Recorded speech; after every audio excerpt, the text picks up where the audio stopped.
വന്ദനം.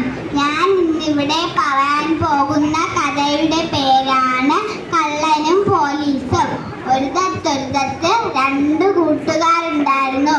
ഒരു കുട്ടിയുടെ പേര് മനുവെന്നും മറ്റൊരു കുട്ടിയുടെ പേര് വിനുവെന്നുമായിരുന്നു.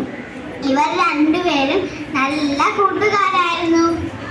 എല്ലാ ദിവസവും വൈകുന്നേരം മനുവും വിനുവും കൂടി മൈതാനത്ത് കളിക്കാൻ വരുമായിരുന്നു. ഒരു ദിവസം അവർ കളിക്കുന്ന കളിസ്ഥലത്തിന് തൊട്ടപ്പുറത്തുള്ള വാഴത്തോട്ടം അവർ കണ്ടു. ഇവർ രണ്ടുപേരും വാഴത്തോട്ടത്തിനകത്ത് കയറാമെന്ന് കരുതി.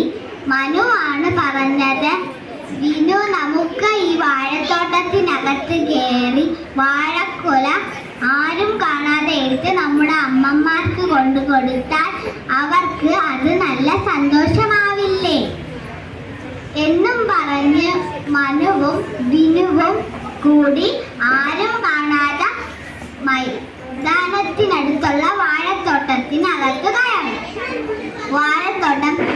വാഴത്തോട്ടത്തിനുള്ള വാഴക്കുലയിൽ നിന്നും രണ്ടുപേരും വാഴപ്പഴം വീതം വെച്ചു. രണ്ടുപേരും അവരവരുടെ വീട്ടിൽ കൊണ്ടുപോയി കൊടുത്തു. മനുവിന്റെ അമ്മയോട് മനു പറഞ്ഞു, അമ്മ, എനിക്കിതൊന്ന് തോരൻ വെച്ച് തരുമോ എന്ന് മനു ചോദിച്ചു. മനുവിന്റെ അമ്മ വേഗം തന്നെ തോരൻ വെച്ച് കൊടുത്തു. മനു പറഞ്ഞു, ഇതിന് നല്ല രുചിയുണ്ട്. ഇതേ സമയം വിനുവും വിനുവിന്റെ അമ്മയുടെ കയ്യിൽ ഇത് കൊണ്ടു കൊടുത്തു. എന്നിട്ട് പറഞ്ഞു, അമ്മ, എനിക്കിതൊന്ന് തോരൻ വെച്ച് തരുമോ? അമ്മ അതിനു മുൻപേ ചോദിച്ചു, വിനു, നിനക്കിത് എവിടെന്നാ കിട്ടിയത്?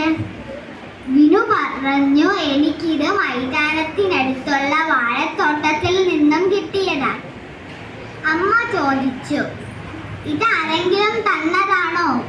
വിനു പറഞ്ഞു, അല്ല, ആരും തന്നെയല്ല, ഞാനും മനുവും കൂടി ആരും കാണാതെ പോയി എടുത്തതാ.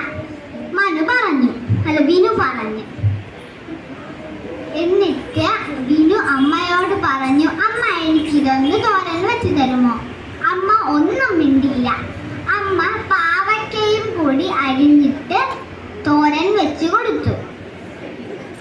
വിനു ഇത് കഴിച്ചിട്ട് പറഞ്ഞു, അമ്മ, ഇതെന്താ ഇത്ര കയ്പ്? അമ്മ പറഞ്ഞു, മോഷ്ടിക്കുന്ന സാധനങ്ങളിലെല്ലാത്തിനും കയ്പാണെന്ന് പറഞ്ഞു. അങ്ങനെ കുറെ വർഷങ്ങൾ കഴിഞ്ഞു. വിനു പഠിച്ച് വലുതായ ഒരു പോലീസായി. ഇതേ സമയം മനു മോഷ്ടിച്ചും തിന്നും ഒരു കള്ളനുമായി. ഇതിൽ നിന്ന് മനസ്സിലായത് എന്താ? നമ്മൾ ഒരു കുട്ടിയുടെ സ്വഭാവഭാവി ആ കുട്ടിയുടെ അമ്മയും അച്ഛനും ടീച്ചേഴ്സുമാണ് നോക്കാനുള്ളത്. നന്ദി.